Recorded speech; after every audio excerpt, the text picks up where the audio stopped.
Once again, I'll read item 10E, adopt a resolution rejecting bid and authorizing staff to procure a contractor pursuant to Public Contract Code Section 20167 for the Pedestrian Crosswalk Enhancement Project. Good evening, Mr. Mayor and members of the City Council.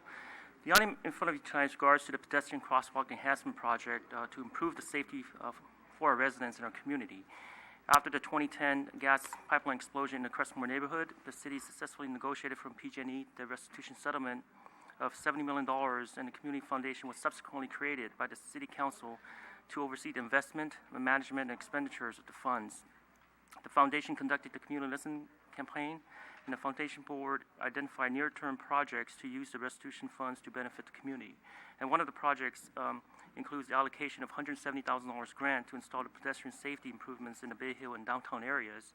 However, after the funds were granted, YouTube approached the city as they wanted to improve the pedestrian safety at the intersection of Cherry and Grundy Lane, as they were anticipating additional employees to move into the 1000 Cherry building.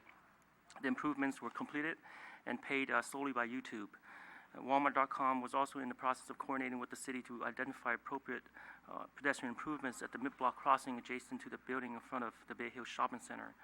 So since the companies were already in consideration of making these improvements at the crosswalks, staff proposed to the foundation to consider funding and installing the lighted pedestrian beacons in some of the high-use crosswalks near schools. The beacons, otherwise known as rectangular rapid flashing beacons, are commonly used at unsignalized intersections and at mid-block crossings to warn drivers of pedestrians in the crosswalk. This system is activated by a pedestrian pushing a button and then turns on LED lights that strobe similar to an emergency vehicles. The warning lights are able to catch the attention of drivers to come to a stop at a safe distance away from the crosswalk. The units to be installed as part of the project are fully solar, which eliminates the need to rely on electrical power source. The schools where staff proposed the flashing beacons be installed are at Parkside Intermediate and Portola Elementary School. Both schools have crosswalks that are heavily used and will greatly benefit having the flashing beacons to warn drivers of crossing pedestrians, especially the kids. Improvements will be made at the intersection of Niles Cedar Avenue and Niles and Redwood Avenue at a Parkside, and at mid-block crossing on Amador at Portola Elementary School. The scope of work includes installing 3 flashing beacons with conduits, pull boxes, painting some red curbs and yield lines, striping, and placing new poles and signage. And to save the project design costs, the city staff completed the design in-house, and the project was advertised for bid in early July. The city received 1 bid, which was opened on July 28th from Tennyson Electric in the amount of $239,000, which is approximately 2.5 times higher than the engineering estimate of $97,000. And for cost comparison, staff included 2 flashing beacons as part of the San Mateo Avenue Water and Sewer Replacement Project, and the contractor's unit cost to install 1 set of beacons was about $30,000. So similar to the Mills Park Streetlight project, staff discussed the option to exercise the Public Contracts Code 2167 with our city attorney. Staff has also evaluated whether to recommend this project to be re-advertised for rebid. And since the city received only 1 bid, due to the current busy construction climate, there's still a possibility that the contractor may not bid on this project, or we may end up receiving another single high bid. So staff and the city attorney believes that exercising the Public Contracts Code would allow staff to obtain better cost proposals and negotiate with the contractor to obtain a lower cost for the project.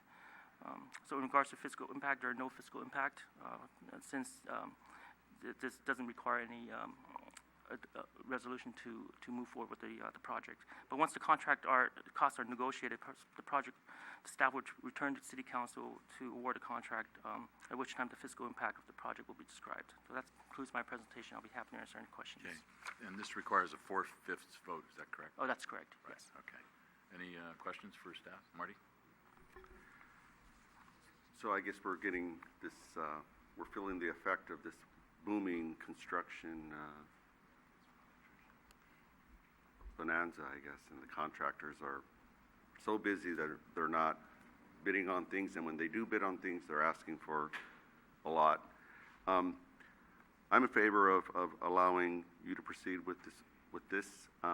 My concern here is that we're putting in these beacons, but we're missing curb ramps at Parkside. Like, I think there's maybe like 1 or 2 entire total at Parkside, and they're like missing them everywhere else. I would like to see staff kind of do and look into that and come back, because what's the point of having the beacons and if you're not having the curb ramps? They should kind of go together, and mobilizing and allowing you to proceed with something like that.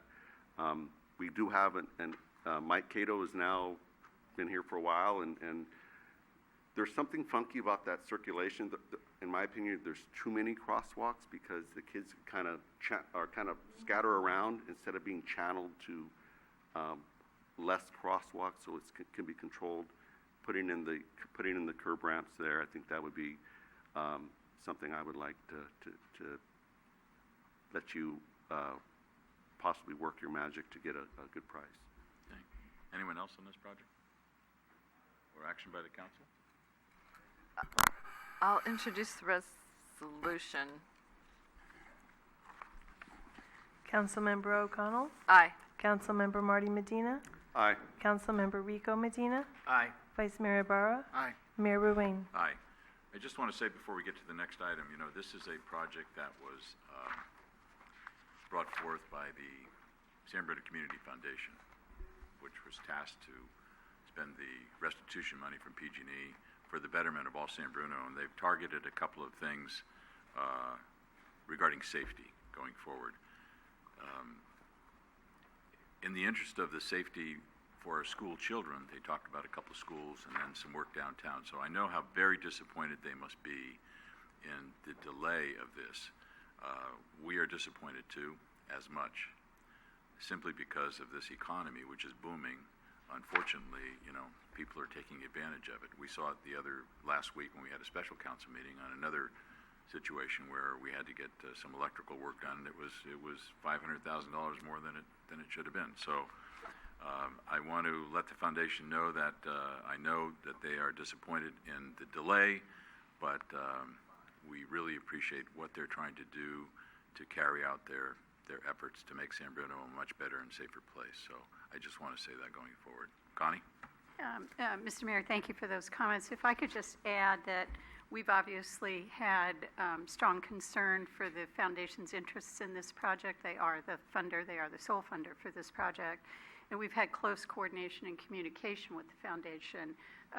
Unfortunately, this, as you mentioned, is a disappointment for them with respect to the timeline, and probably a sobering lesson in some of the complexities of the ways that cities are required to do business and the public bidding requirements and what the results sometimes can be. But that communication with the foundation has allowed us to confirm that the foundation remains firmly behind the pedestrian safety initiative. They remain committed to the delivery of hopefully 5 or 6 crossing improvements, pedestrian crossing locations that can be improved, and that their particular interest are those locations adjacent to school sites. So we look very much forward to our very talented public services director being able to work his magic in negotiating with one or more companies and bringing back to you a contract that is a little bit more cost effective, but will accomplish both the city as well as the foundation's objectives. Great. Thank you. Get out your magic wand, Jimmy. Here you go. Okay.